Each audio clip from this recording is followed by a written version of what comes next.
Oi,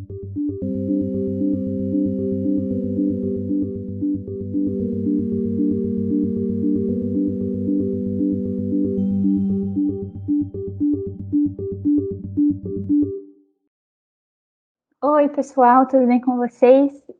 Nós estamos dando agora continuidade às nossas aulas.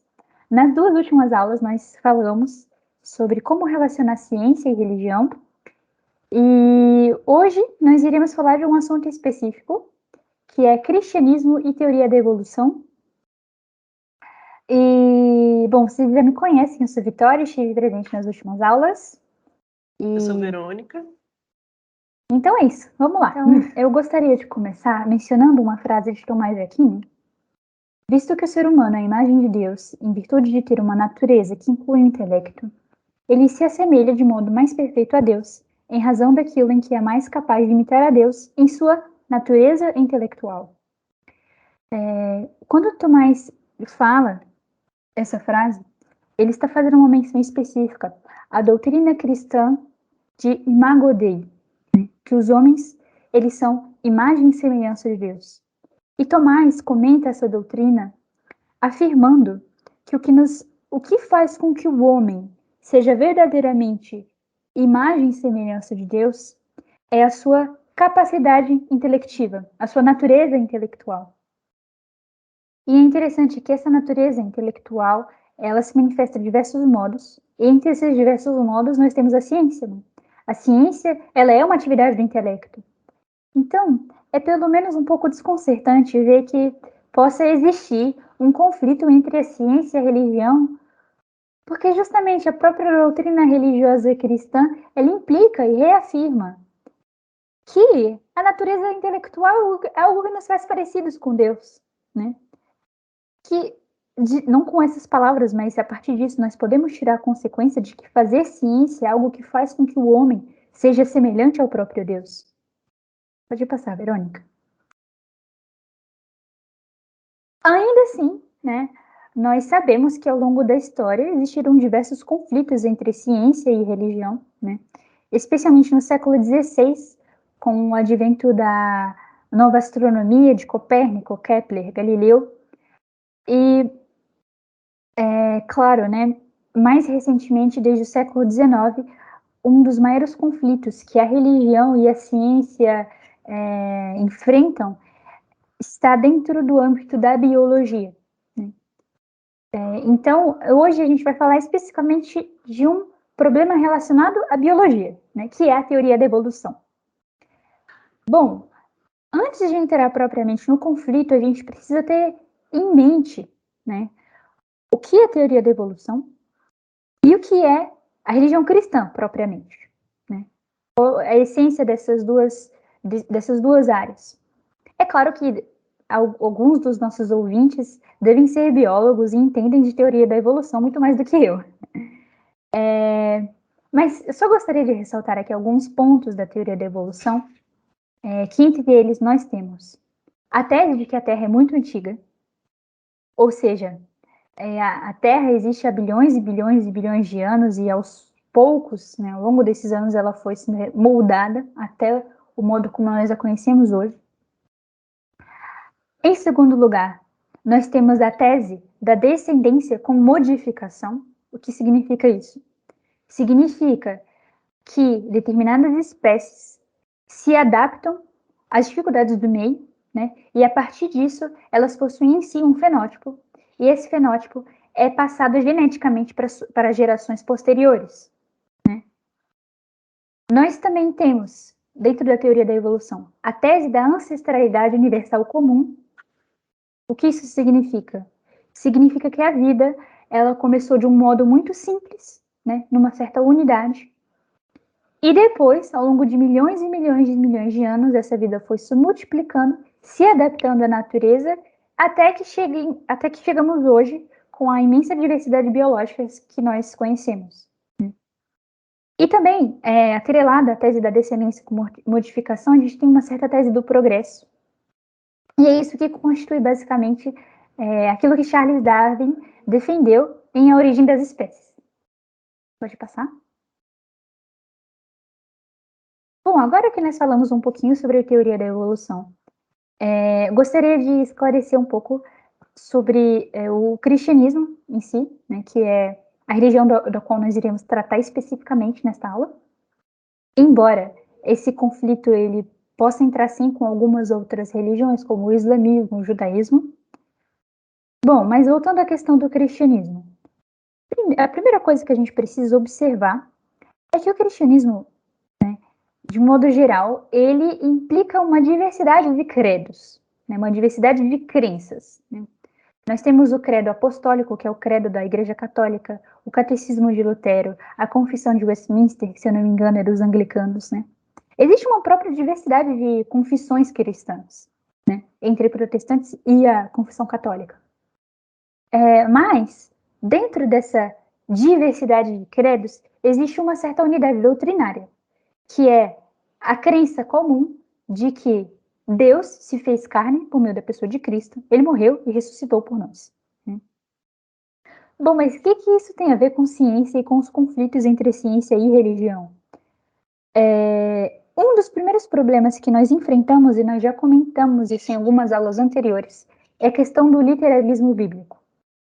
Existem diversas confissões cristãs que olham para o relato do Gênesis de modo literal, né? E assim, isso já haveria uma certa dificuldade com a tese de que a Terra ela é muito, muito, muito antiga, como eu acabei de explicar. Né?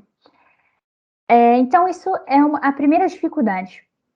Mas uma coisa que eu gostaria de ressaltar aqui é que a questão da juventude do universo, né, era algo que já era, assim, comentado de um modo contrário, ou seja, não necessariamente os cristãos acreditavam de que até o universo era super jovem, né? Desde Agostinho de Hipona, por exemplo, você observa muitos cristãos que não viam o universo como um universo jovem, né? Então, vamos dizer assim, a questão do fato da teoria de que a Terra e o universo são muito antigos, que é algo que é defendido na teoria da evolução, isso é um conflito superficial, né? Porque os cristãos mais antigos, eles também acreditavam também reafirmavam essa tese de que o universo é mesmo antigo, né? Independentemente do que está nas escrituras, né? Isso significa que nem sempre a Sagrada Escritura, para os cristãos, ela é interpretada de modo literal, né? É uma implicação disso. Pode passar, Verônica. Bom, agora, adentrando mesmo no conflito do qual nós estamos falando, eu gostaria de falar um pouco sobre essa figura famosíssima, né? Esse biólogo reconhecido mundialmente, que é o Richard Dawkins. E a primeira incompatibilidade que a gente pode ver é a questão de que a afirmação, na verdade, de que a evolução ela não é uma evolução dirigida. Porque vejamos bem, a afirmação de que o universo, né, e as próprias espécies, elas surgem a partir de uma evolução, isso não necessariamente é contra a doutrina cristã. Porque os cristãos podem afirmar, sim, essa afirmação de que a evolução, de que as espécies surgem pela evolução, e ao lado disso se faz uma afirmação que não é científica, é metafísica e teológica, de que essa evolução ela pode ter sido dirigida por Deus. Ou seja, Deus criou o mundo a partir da evolução. Agora, o que nós vemos com Richard Dawkins e com o naturalismo é a defesa ferrenha de que essa evolução não é dirigida, ela é aleatória e ponto. Né? Não existe nenhum ser transcendente que está causando essas modificações na natureza, né? Causando de certo modo, vamos assim dizer. Porém, isso não é uma afirmação científica. Né?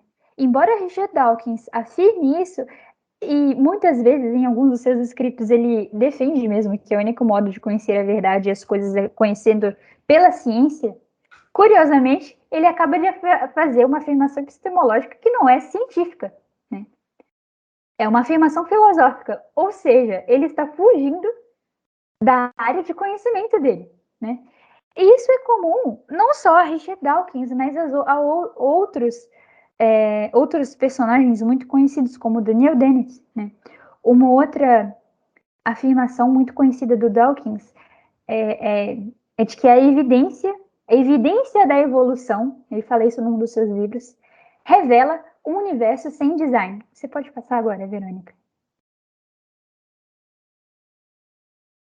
Ok, né? Mas essa afirmação, em primeiro lugar, essa afirmação, como eu já comentei, ela não é uma afirmação biológica, da área das ciências naturais, ela é uma afirmação muito mais filosófica do que biológica. E até para afirmar que as evidências da evolução, elas mostram um universo sem design, esse argumento, ele não depende dos fatos da biologia, né? Não é pela biologia que a gente pode fazer tal argumento. Né? Bom, então uma outra coisa que é desconcertante no pensamento de Richard Dawkins são as suas afirmações e argumentos acerca da complexidade e da simplicidade.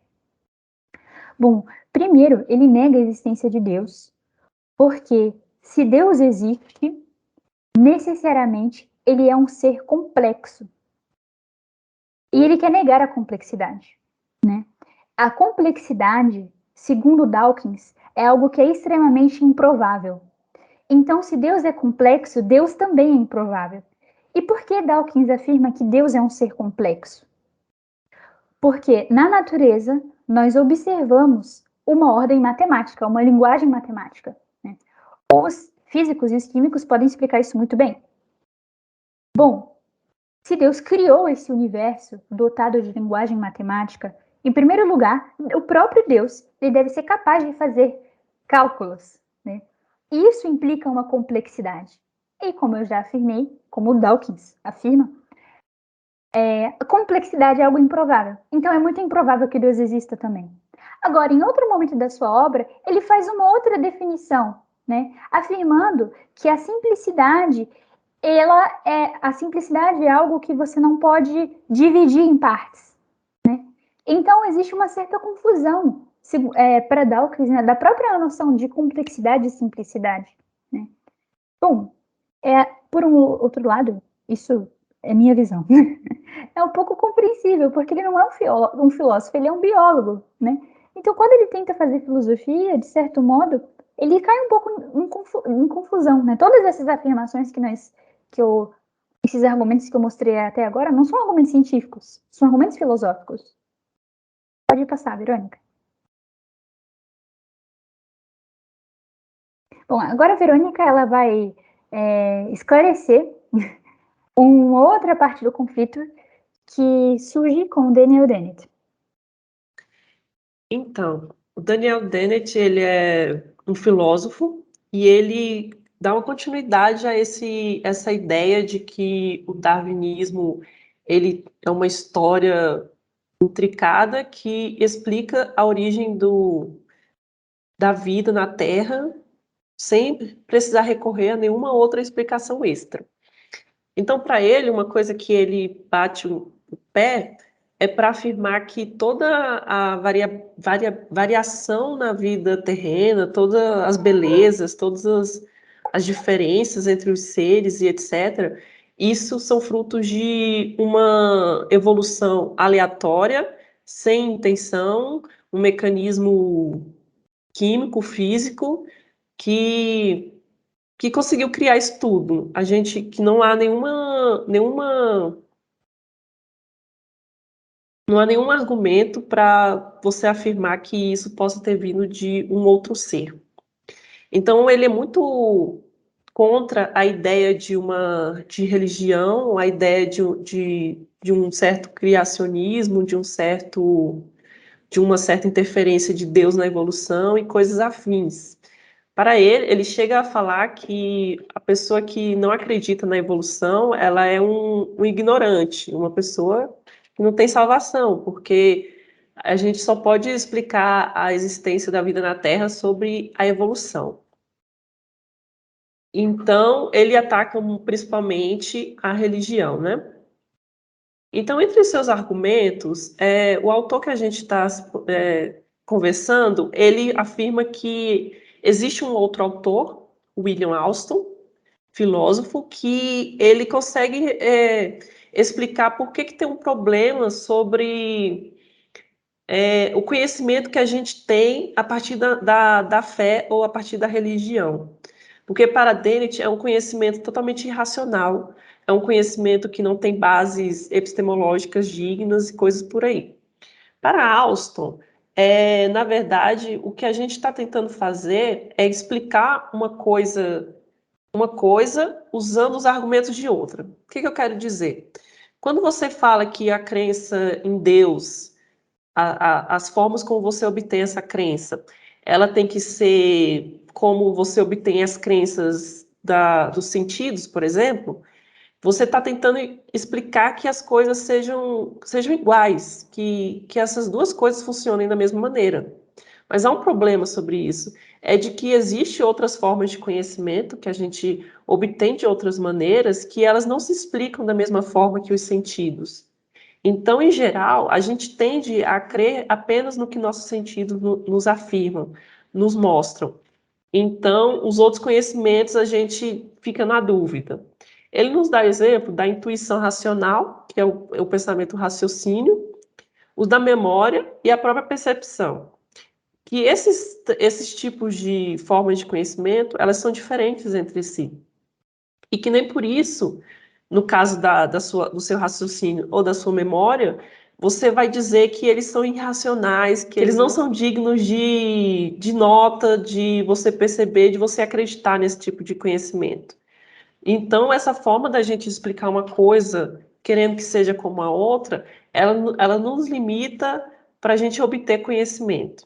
E esse é um argumento o qual o Daniel Dennett usa para afirmar que o conhecimento religioso ele é irracional. Por quê? Porque ele não se baseia nos sentidos, ele se baseia em alguma outra coisa, a qual ele não se aprofunda, ele não pesquisa sobre isso, né? Ele não esclarece bem quais é a outra forma que a religião fornece conhecimento, por exemplo.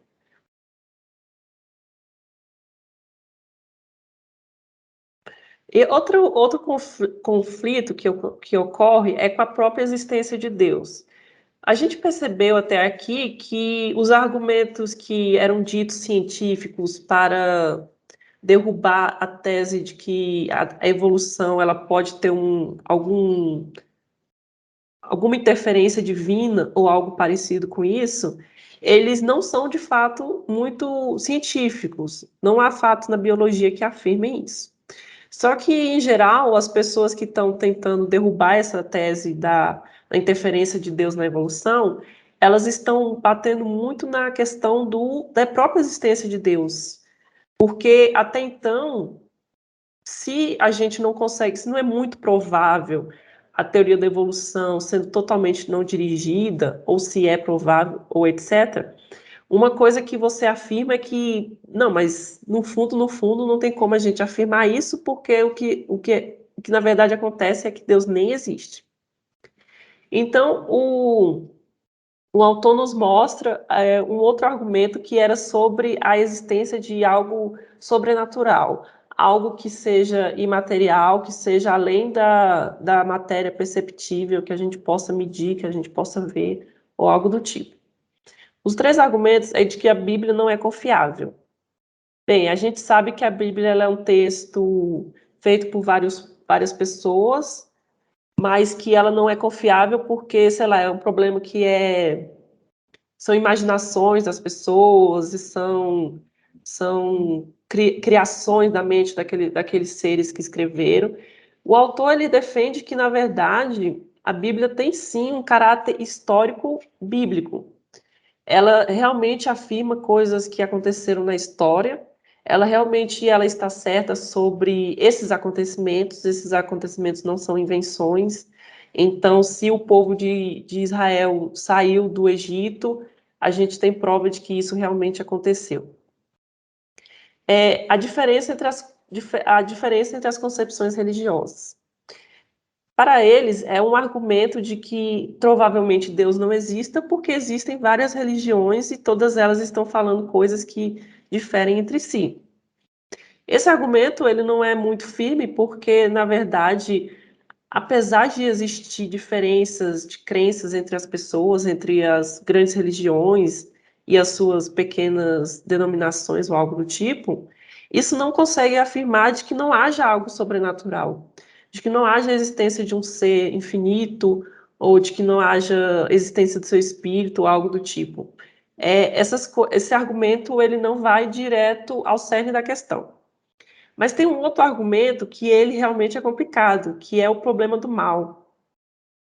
Porque até então a gente tem muita dificuldade em explicar como é possível que haja um mal em função de existir um Deus soberanamente bom.